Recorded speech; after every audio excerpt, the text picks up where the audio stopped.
आपका lecture number 9 होगा शायद।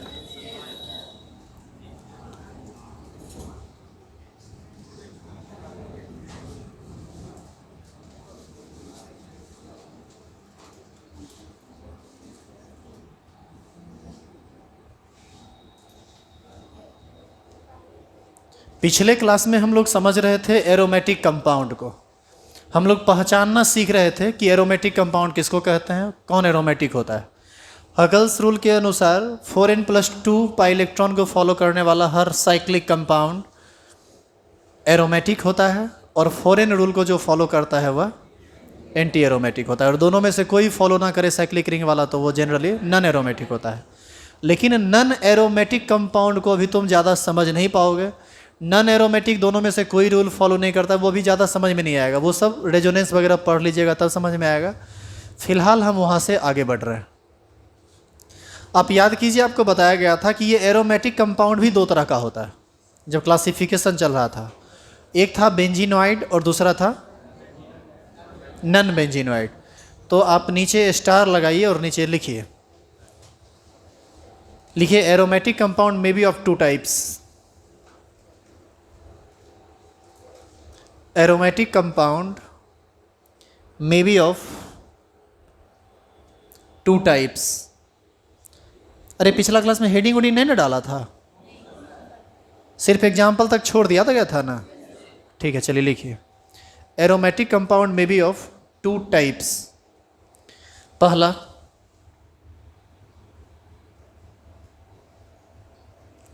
Benzenoid aromatic compound.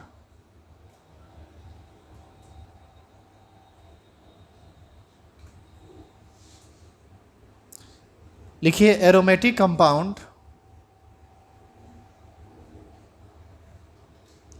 containing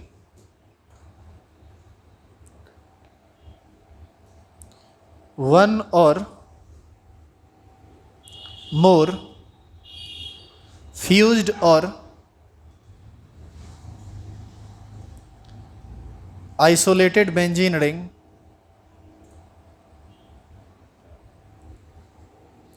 is called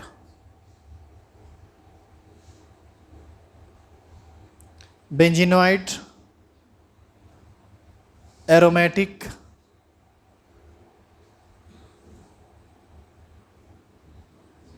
compound. Aromatic compound containing one or more fused or isolated benzene ring is called benzenoid organic aromatic compound. आप definition लिख लीजिए, अभी आप समझेंगे नहीं, मैं आपको समझा देता हूँ कि ये क्या है। लेकिन समझाने से पहले एक और बात जिसमें हो सकता है आपको कल के डेट में कन्फ्यूजन हो जाए, उस कन्फ्यूजन को थोड़ा दूर कर लीजिए। जितना भी लोकल राइटर का बुक आप पढ़िएगा एरोमेटिक कंपाउंड में, उनका ये कहना होता है कि एरोमेटिक कंपाउंड साइक्लिक होना चाहिए, और साइक्लिक कंपाउंड के साथ साथ एक और कंडीशन है कि कम से कम उसमें 6 कार्बन होना चाहिए। बात समझ में आ रहे हैं? यानी 6 मेंबर्ड रिंग या हायर मेंबर्ड रिंग में भी 6 मेंबर्ड रिंग या हायर मेंबर्ड रिंग ही और एरोमेटिक कंपाउंड होता है, ऐसा बुक में लिखा हुआ रहता है। जबकि ऐसा कोई बात नहीं है। एरोमेटिक, एंटी एरोमेटिक और नन एरोमेटिक के लिए साइक्लिक कंपाउंड ये जरूरी है, वो कितना मेंबर का होगा ये ज़्यादा जरूरी नहीं है। हाँ, एकदम हल्का लेवल पर यदि तुम ऑर्गेनिक समझना चाहते हो तब ये बात बिल्कुल वैलिड है। बोर्ड लेवल पर यदि रहना चाहते हो तब ये बात वैलिड है। इसीलिए इस बात को दिमाग में सेट मत करना, 6 मेंबर से कम वाला मेंबर भी एरोमेटिक कंपाउंड होता है। और कुछ जगह ये जो हैकल्स रूल आप लिखे हैं ना, वो गलत हो जाता है। तो जब तक आपको उसका डिटेल कंसेप्ट नहीं आएगा एरोमेटिक कंपाउंड को आप बहुत बढ़िया से नहीं समझ सकते। अभी हम आपको हल्का सा बस हिंट कर दिए कि एरोमेटिक कंपाउंड क्या होता है। इसका डिटेल आइडिया हम लोग लेंगे आगे, ऑर्गेनिक कंपाउंड जब पढ़ेंगे पूरा, तब रेजोनेंस के बाद। फिलहाल अभी हमने आपको कहा कि ये एरोमेटिक कंपाउंड कितने तरह का होता है, 2 तरह का। पहला होता है बेंजीनॉइड एरोमेटिक कंपाउंड, जिसका डेफिनेशन सामने लिखा हुआ है। एक होता है non benzenoid. Benzenoid aromatic compound वह एरोमेटिक कंपाउंड होता है जिसमें कम से कम एक या एक से अधिक फ्यूज्ड या आइसोलेटेड बेंजीन रिंग होता है। अब आप इसको ऐसे बोलने से आप नहीं समझेंगे। ऑर्गेनिक कंपाउंड वगैरह है ना, ये सब आप स्ट्रक्चर जब तक देखोगे नहीं, डिटेल उसका समझोगे नहीं, समझ में नहीं आएगा। और जब वो स्ट्रक्चर समझ जाएंगे तो आपको डेफिनीसन याद रखना भी आसान हो जाएगा। तो चलिए देखते हैं, उतारना नहीं अभी, ठीक है।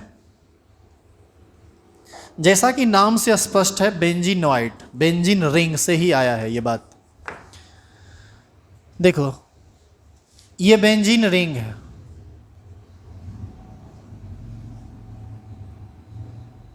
ये सब्स्टिट्यूटेड बेंजीन रिंग है, यह भी सब्स्टिट्यूटेड बेंजीन रिंग है। अब आप कहेंगे सब्स्टिट्यूटेड बेंजीन रिंग क्या होता है सर? बेंजीन रिंग है ना ये, इसमें हर जगह इस कार्बन पर, इस कार्बन पर, इस कार्बन पर, इस कार्बन पर, इस कार्बन पर, इस कार्बन पर, सब जगह एक एक हाइड्रोजन होगा। याद है ना आपको ये चीज़? बताओ ये कार्बन कितना बॉन्ड बना रहा है? 1 2 3, सब कार्बन 3 बॉन्ड बना रहा है, तो सब जगह एक एक हाइड्रोजन लगेगा। यदि हम यहाँ के हाइड्रोजन को हटा दें और हाइड्रोजन की जगह पर OH फंक्शनल ग्रुप लगा दें, एल्कोहल फंक्शनल ग्रुप इसको बोलते हैं, ये एमीन फंक्शनल ग्रुप, छोड़िए फंक्शनल ग्रुप क्या होता है वो सब बाद में आएगा, कोई भी चीज़ दूसरा चीज़ हम लगा दें तो हाइड्रोजन को हटाकर ही हम कोई चीज़ लगा सकते हैं, और किसी एक को हटाकर कोई दूसरा चीज़ आप लगाए हैं तो इसी को ना कहा जाता है सब्स्टिट्यूशन। तो सब्स्टिट्यूटेड बेंजीन रिंग का मतलब हुआ कि बेंजीन रिंग में हाइड्रोजन को हटाकर कहीं पर कोई दूसरा चीज़ लगा हुआ हो, तो इसी को हम लोग क्या बोलेंगे? Substituted benzene ring. अब देखो इधर,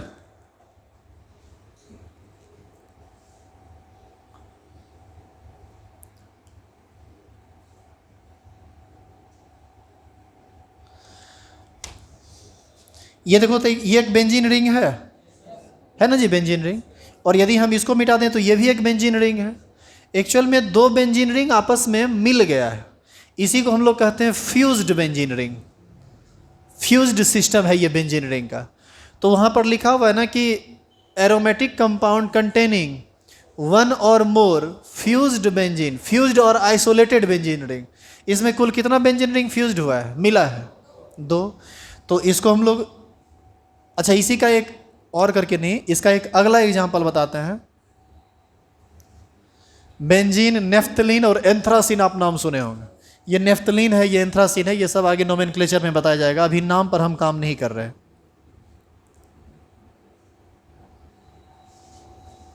इसको हम लोग एंथ्रासीन कहते हैं।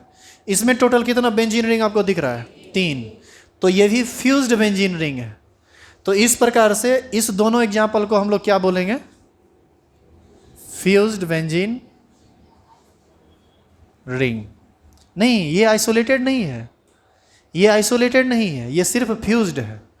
अब आइसोलेटेड आगे देखिए, हम 3 तरह का एग्जाम्पल आपको दिखा रहे हैं एरोमेटिक, ये बेंजीनॉइड एरोमेटिक कंपाउंड में। एक में सब्स्टिट्यूटेड बेंजीन है, एक में फ्यूज्ड बेंजीन है, और एक में अब आएगा आइसोलेटेड बेंजीन। देखिए ये ऐसा होता है,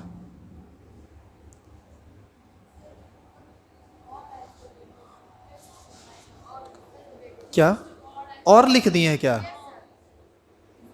हाँ तो क्या दिक्कत है? फ्यूज्ड रहे या आइसोलेटेड रहे, नहीं दोनों एक ही बात नहीं है, दोनों एक चीज़ नहीं है। नहीं, एक चीज़ नहीं है, फ्यूज्ड और आइसोलेटेड एक चीज़ नहीं है। आगे बढ़िए, हम देख लेते हैं। बताओ ये बेंजीन रिंग है ना, इसी तरह का एक और बेंजीन रिंग लीजिए, ये भी बेंजीन रिंग है।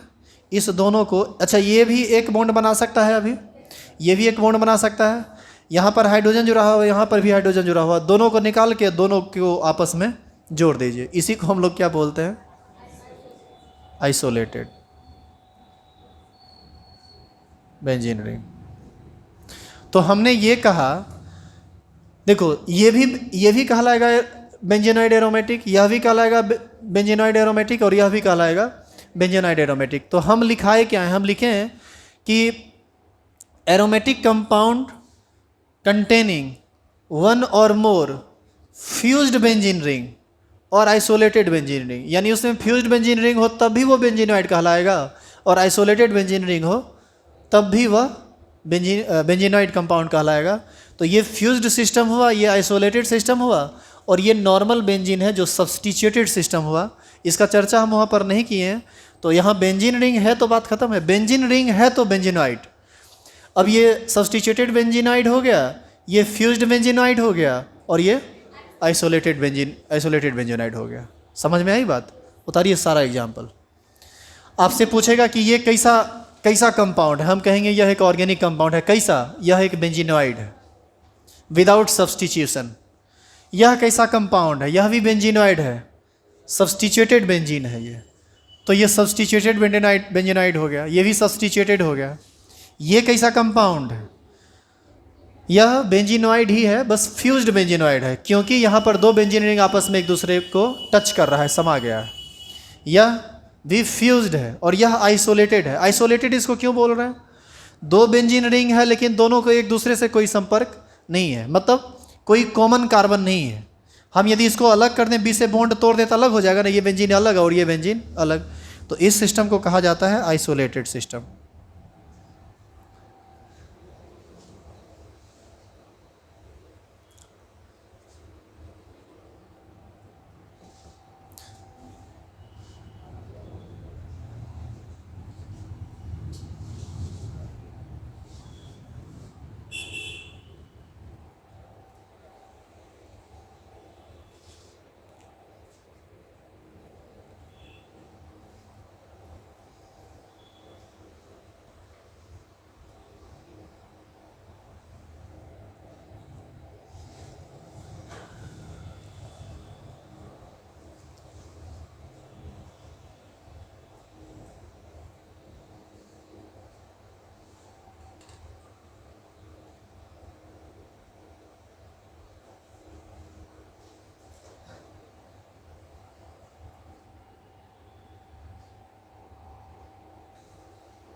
और इसका दूसरा टाइप होता है नन बेंजीनॉइड एरोमेटिक कंपाउंड। ये कुछ है ही नहीं, और ये इसके बारे में ज़्यादा आपको पढ़ना भी नहीं है।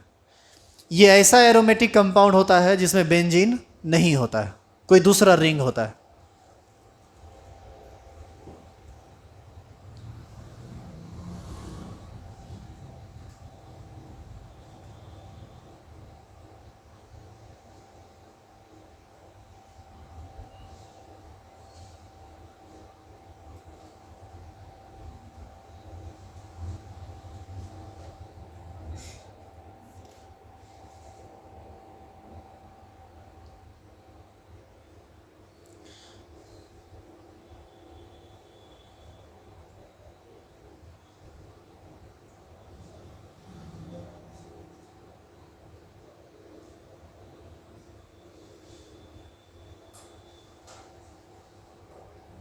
उतार लिए? लिखाना शुरू करें।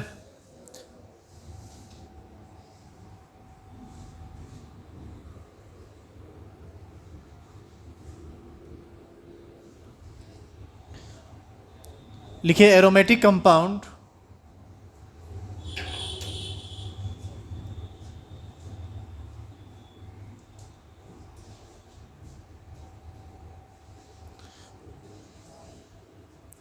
which do not have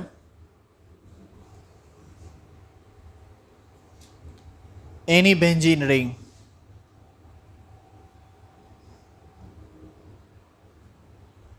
is called non-benzenoid organic compound।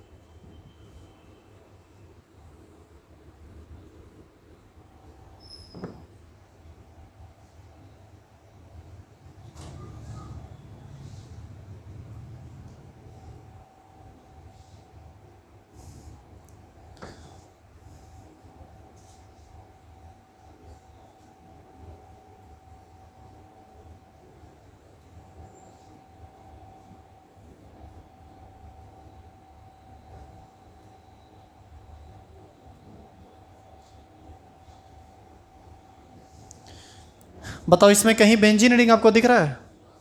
Benzene ring तो 6 मेंबर्ड कार्बन का रिंग होता है ना, इसीलिए ये एक अलग टाइप का एरोमेटिक कंपाउंड है और यही आता है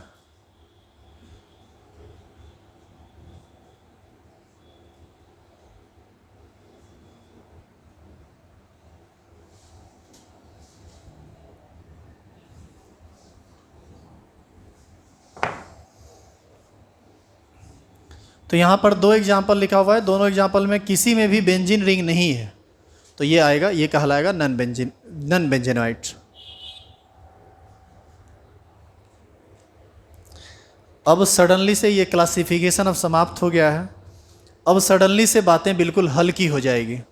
अब यहाँ से ऑर्गेनिक कंपाउंड के बारे में, इसके नोमेनक्लेचर के बारे में हम लोग सीखेंगे, तो यहाँ से अब आपको भारी नहीं लगेगा ये, लेकिन प्रैक्टिस बहुत ज़्यादा करना पड़ेगा आपको, तब जाके फ्रेश हो पाइएगा आप, नहीं तो जहाँ तहाँ आपको कन्फ्यूजन होता रहेगा।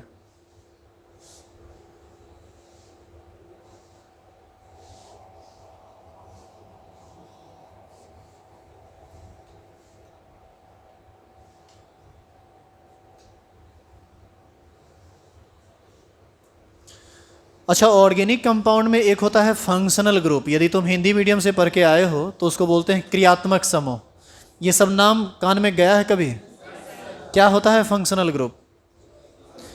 हल्का सा चर्चा हम यहाँ पर कर देते हैं। इसका डिटेल चर्चा IUPAC नोमेनक्लेचर में होगा, और IUPAC नोमेनक्लेचर से जब सीधे 12th में जाओगे तो वहाँ पर पूरा डिटेल में आ जाता है ये सब बात, तो हम वो चर्चा कर देते हैं यहाँ पर। क्या जी लिख दिया?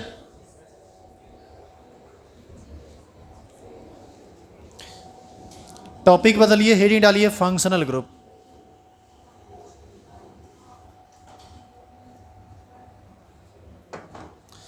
एग्जाम्पल मिटा दें।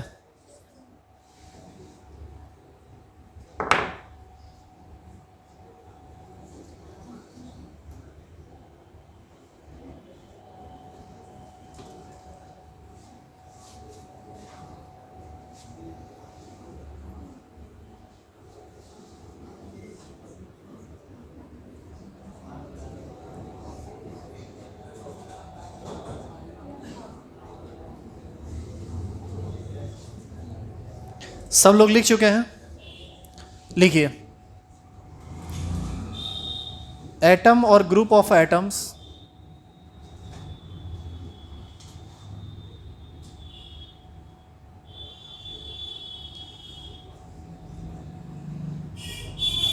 which decides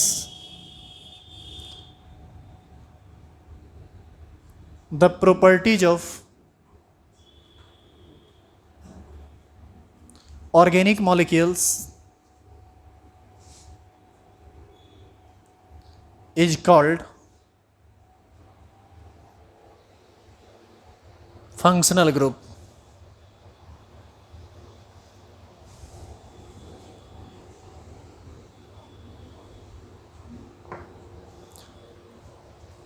जैसे एग्जाम्पल में लिख लेना ऐसे करके OH CHO COH। इससे ज़्यादा मत लिखिए आप, अभी इसको ज़्यादा डिटेल में भी मत ले जाइए, ज़्यादा डिटेल में ये जाएगा IUPAC नोमेनक्लेचर में। अभी बस समझ खाली लीजिए, इस वर्ड को सिर्फ समझ लीजिए। ऑर्गेनिक कंपाउंड में जो सब चीज़ तुमको मिल रहा है ना, ये सब एक बार और मिलेगा। अभी तुम सिर्फ इसके नाम से वाकिफ़ हो रहे हो, आगे इसके काम से वाकिफ़ होंगे, और वहाँ लपेट लेगा आपको ये बहुत बुरी तरह, यदि आप यहाँ से इसको क्लियर नहीं रखते हैं तो। ध्यान दीजिए इधर, ये फंक्शनल ग्रुप क्या होता है। मान लीजिए एक फैमिली में 40 मेंबर हैं, सुनिएगा ध्यान से। मान लीजिए एक फैमिली में 40 मेंबर हैं। अब दिमाग में आ रहा होगा कि कौन सा फैमिली है भाई जिसमें 40 मेंबर होता है। मानने हम बोल रहे हैं। अच्छा ये बताइए, ये जो 40 मेंबर हैं, तो उस 40 मेंबर में क्या वो जो फैमिली चलता है 40 के मनमानी से चलता है, या उसका कोई एक मालिक होता होगा? उसका कोई एक मुखिया होता होगा, एक मालिक होता होगा। वो सारा, उस फैमिली का सारा प्रॉपर्टी उसी पर डिपेंड करेगा। अच्छा वो फैमिली नहीं, मोहल्ला हो गया। अभी ऐसा ऐसा मोहल्ला गांव में पाया जाता है, अभी भी गांव में पाया जाता है। आप जाइए, कुछ कुछ मोहल्ला आपको मिले। हाँ देखो, ये जान रहा है। तो जनरली सुदूर इलाका में जाइएगा तो आपको मिलेगा, ऐसा फैमिली मिलता है। अच्छा छोड़ो, 40 छोड़ो, बात दबो, हाँ 5 को रहता है ना जी, 5 ही आदमी है मान लीजिए, तो क्या 5 आदमी पाँचों अपने अपने हिसाब से चलता है? जनरली उस परिवार के मुखिया, जो भी दादाजी जो ज़्यादा एजेड वाले लोग होते हैं वो मुखिया होते हैं। अब वो परिवार कहाँ जाएगा, कहाँ नहीं जाएगा, क्या खरीदना है, क्या नहीं खरीदना है, किसको क्या देना है, नहीं देना है, किससे क्या छीनना है, क्या लेना है, ये सारा का सारा जो प्रॉपर्टी है वो सिर्फ और सिर्फ डिपेंड करता है किन पर? वो जो परिवार के मुखिया है। बिल्कुल इसी प्रकार से ऑर्गेनिक कंपाउंड में मेन रूप से कार्बन और हाइड्रोजन होता है, लेकिन कार्बन और हाइड्रोजन से बना कंपाउंड ये कहलाता है हाइड्रोकार्बन। इसी को ना आप चाहें तो लिख सकते हैं CH3 CH2 CH2। इसमें तो केवल 2 गो बेचारा है ही, कार्बन और हाइड्रोजन, तो यहाँ कुछ है नहीं, यहाँ कोई फंक्शनल ग्रुप नहीं है। लेकिन जब इसके साथ एडिशनली कुछ अलग से एटम या ग्रुप ऑफ एटम्स जोड़ते हैं, जैसे इसमें H ना जोड़कर हम जोड़ दें कौन चीज़, OH, तो ये एक एडिशनल ग्रुप ऑफ एटम हुआ। यदि हम इस बीच में O जोड़ दें तो यह एडिशनल एटम बीच में जुड़ रहा है, कार्बन और हाइड्रोजन को छोड़कर। जनरली कार्बन और हाइड्रोजन को छोड़कर ही कोई ना कोई फंक्शनल ग्रुप होता है। तो ऐसी स्थिति में जानते हो इस पूरा का पूरा कंपाउंड का प्रॉपर्टी सिर्फ और सिर्फ किस पर डिपेंड कर जाएगा? ये जो एडिशनल जुड़ा है ना, इस पर। ये कंपाउंड किसके साथ रिएक्शन करेगा, किसके साथ रिएक्शन नहीं करेगा, रिएक्शन करेगा तो कैसे करेगा, क्यों करेगा, कब करेगा, कहाँ करेगा, क्या बनाएगा, क्या नहीं बनाएगा, क्यों बनाएगा, ये सारा का सारा कौन डिसाइड करेगा? OH। इसी को हम लोग एल्कोहल फंक्शनल ग्रुप कहते हैं। तो यह वह एटम या ग्रुप ऑफ एटम होता है जो पूरे ऑर्गेनिक मॉलिक्यूल का प्रॉपर्टी डिसाइड करता है। कार्बन का खूब लंबा लंबा चेन बना हुआ है, बहुत बढ़िया, लेकिन कहीं भी एगो OH लगा हुआ है, इस पूरे लंबे चौड़े मॉलिक्यूल का प्रॉपर्टी सिमट के कहाँ आ जाता है? OH पर। और यही डिसाइड करेगा कि उसका प्रॉपर्टी क्या होगा, चाहे वो जिस टाइप का प्रॉपर्टी हो। पीने से नशा आएगा कि नहीं, बात तो समझ रहा होगा। शराब में नशा होता है और शराब में अल्कोहल भी होता है, तो अल्कोहल पिएगा तब न नशा आएगा। अरे ईथर पी लिया तब तो जाने न जाएगा। अब देखो बताते हैं कैसे।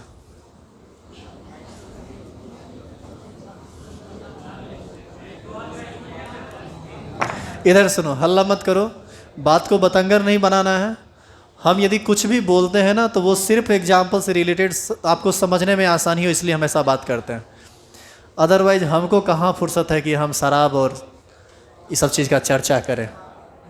देखो यहाँ CH3 CH2 OH, इसको हम लोग बोलते हैं इथाइल अल्कोहल, या इसी का IUPAC सिस्टम में नाम है इथेनॉल। ठीक है, इथेनॉल है ये। और एक कंपाउंड है CH3OCH3, यह है मिथॉक्सीमीथेन। ऑर्गेनिक नोमेनक्लेचर में IUPAC सिस्टम में ये मिथॉक्सीमीथेन कहलाता है, अदरवाइज इसका कॉमन नाम डाइमिथाइल ईथर है। तो यहाँ पर ये जो पार्ट है यही इसका फंक्शनल ग्रुप। और पता है आपको ये फंक्शनल ग्रुप क्या है? इसका नाम है अल्कोहल फंक्शनल। सब फंक्शनल ग्रुप का अपना अपना प्रॉपर नाम है, और यहाँ पर जो फंक्शनल ग्रुप है ना वो ये है, और इसी फंक्शनल ग्रुप का नाम है ईथर। देखो ऑर्गेनिक कंपाउंड में ना 16-17 गो फैमिली है। ऑर्गेनिक कंपाउंड 16-17 फैमिली में बटा हुआ है, और सब फैमिली अपना अपना अलग प्रॉपर्टी दिखलाता है। तो पहले हम फैमिली से परिचय ले लें, उसके बाद ही हम समझ पाएंगे कि वह अपना अपना अलग अलग प्रॉपर्टी कैसे दिखलाएगा। तो हम उसी तरफ धीरे धीरे बढ़ रहे हैं। पहले हम एक एक एटम से मिले, अब फैमिली से हमारा परिचय होगा, और तब हम सब फैमिली को डिटेल में पढ़ेंगे। ध्यान दो, ये इसको यदि सोडियम के साथ रिएक्ट करा दो, यानी इस कंपाउंड का, इसी को हम शॉर्टकट में लिखेंगे C2H5OH, इसका यदि सोडियम के साथ रिएक्शन करा दो तो ये बना देता है CH3 C2H5ONA और प्लस हाइड्रोजन गैस। लेकिन इसका तुम सोडियम के साथ रिएक्शन करा दो तो कुछ नहीं होता है, रिएक्शन होता ही नहीं है। लेकिन अब आप गौर कीजिए, यहाँ पर कितना कार्बन है टोटल? 1 कार्बन, 2 कार्बन, यहाँ पर कितना कार्बन है? एक कार्बन, दो कार्बन, यहाँ भी दो कार्बन है, यहाँ भी दो कार्बन है। यहाँ 3 हाइड्रोजन, 3 2 5, 5 1 6, यहाँ पर 3 3 6, यहाँ ऑक्सीजन एक, यहाँ भी ऑक्सीजन एक। लेकिन इसका मतलब ये हुआ कि C2H6O दोनों का मॉलिक्यूलर फॉर्मूला तो सेम ही आ रहा है ना, लेकिन एटम या ग्रुप ऑफ एटम्स अलग अलग हो गए हैं, उसके जुड़ने का तरीका बदल गया है, इसी वजह से उसका प्रॉपर्टी बदल गया है।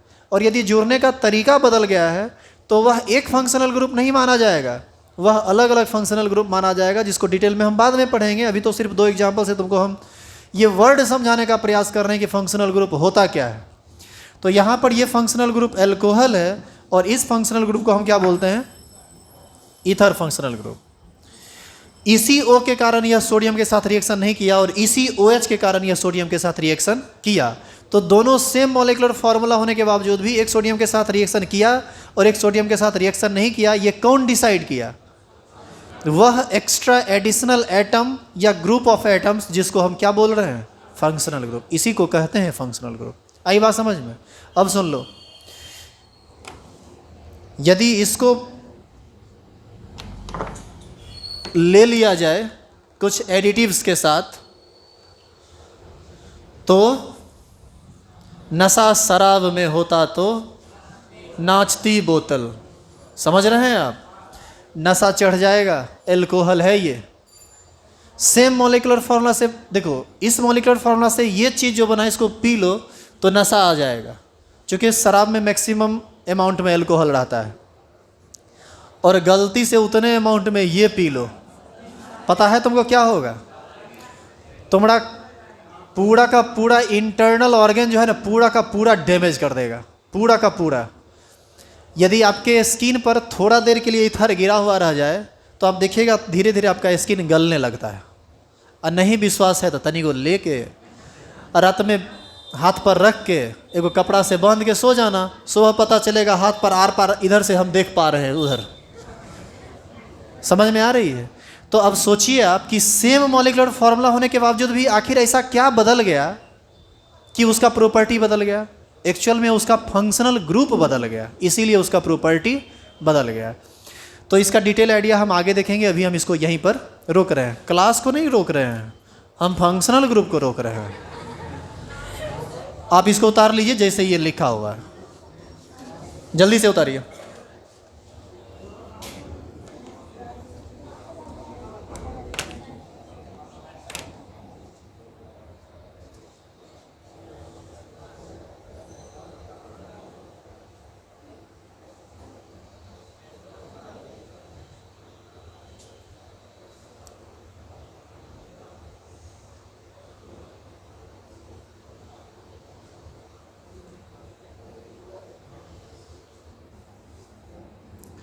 छापा रे, जल्दी जल्दी छापो। छाप लिया सब? एक अगला एग्जाम्पल का सेट देखो, CH3 C double bond OCH3। इसको हम लोग बोलते हैं एसीटोन, या इसी का नाम IUPAC सिस्टम में प्रोपेन 2 ऑन है। लेकिन ये बात तुमको अभी समझ में नहीं आएगा, वो आगे पढ़ेंगे तब।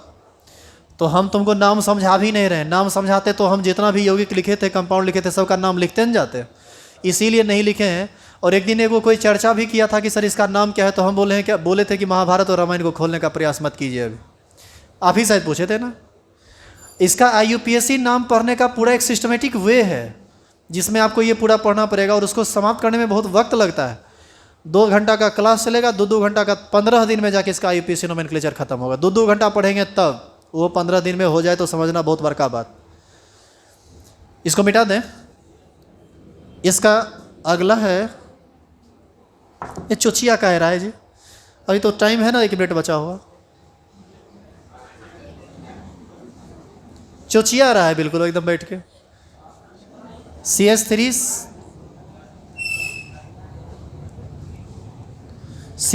CH2 CHO। इसका यदि डिटेल स्ट्रक्चर में हम इसको लिख देना तो ये होता है ऐसा। देखो 1 2 3 carbon, 1 2 3 carbon, 3 3 6 hydrogen, 3 2 5 1 6 hydrogen, 1 oxygen 1 oxygen. यह कहलाता है कीटोन, फंक्शनल ग्रुप का नाम है, और यह कहलाता है एल्डिहाइड। अब तुम कहोगे क्या क्या बोले जा रहे हैं सर? अरे कुछ नहीं बोले जा रहे हैं, पगला गए हैं हम, ऐसा कुछ नहीं है। तुम एक्चुअल में ये पढ़े नहीं हो इसलिए एल्डिहाइड तुमको नहीं बुझा रहा है। हम आपको आगे बताएंगे यूपीएससी सिस्टम में कि ये एल्डिहाइड है। ये सब फैमिली का नाम अपना अपना नाम होता है, जिसको देखकर तुम तुरंत पहचान जाओगे कि कौन एल्डिहाइड है, कौन कीटोन है, या कौन क्या है, कौन एल्कोहल है, कौन ईथर है, कौन कार्बोक्सिलिक एसिड है। वो सब हम बात करेंगे आगे। अभी आप इसको उतार लीजिए और आप लिख लीजिए इसको नीचे में एक लाइन, या हम लिख देते हैं, detail idea about functional group will give you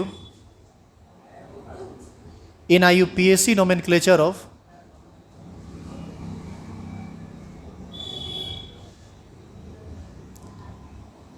organic compound. अभी तक तुम क्या किया है, सब ऑर्गेनिक कंपाउंड को ना क्लासीफाई किए हो, उसका परिचय लिए हो। अब सबका हम लोग सीखेंगे नाम, और हमारा अगला टॉपिक होगा IUPAC nomenclature of organic compounds. कहाँ क्या क्या हो, ये IUPAC लिखा हुआ है, नाम नहीं सुने हो क्या? International union of pure and applied chemistry. इस सब के बारे में बताया जाएगा, बस थोड़ा सा पेशेंस रखिए।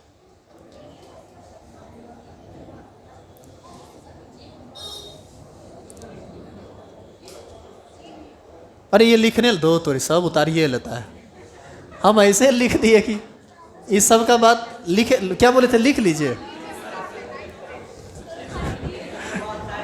हम आपको ऐसे बता रहे थे कि आपको फंक्शनल ग्रुप का ज़्यादा आइडिया दिया जाएगा। अच्छा एक बात बताइए, आप अपने कॉपी में लिख लिए हैं कि detail idea about functional group will give you in IUPAC nomenclature. अब आप पढ़िएगा तो कहिएगा कहीं सर को तो हमको आइडिया नहीं देना है IUPAC नोमेनक्लेचर में फंक्शनल ग्रुप का।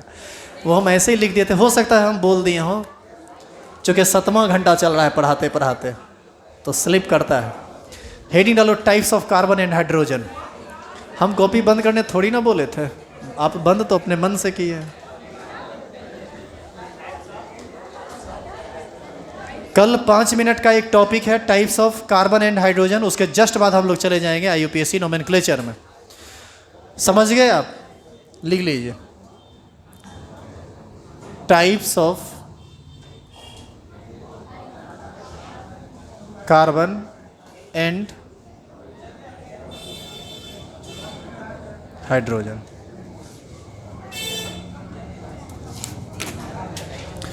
यह संभव हो सकता है कि आगे क्लास आपका 5 बजे से तो होता ही है ना, 5 से 6।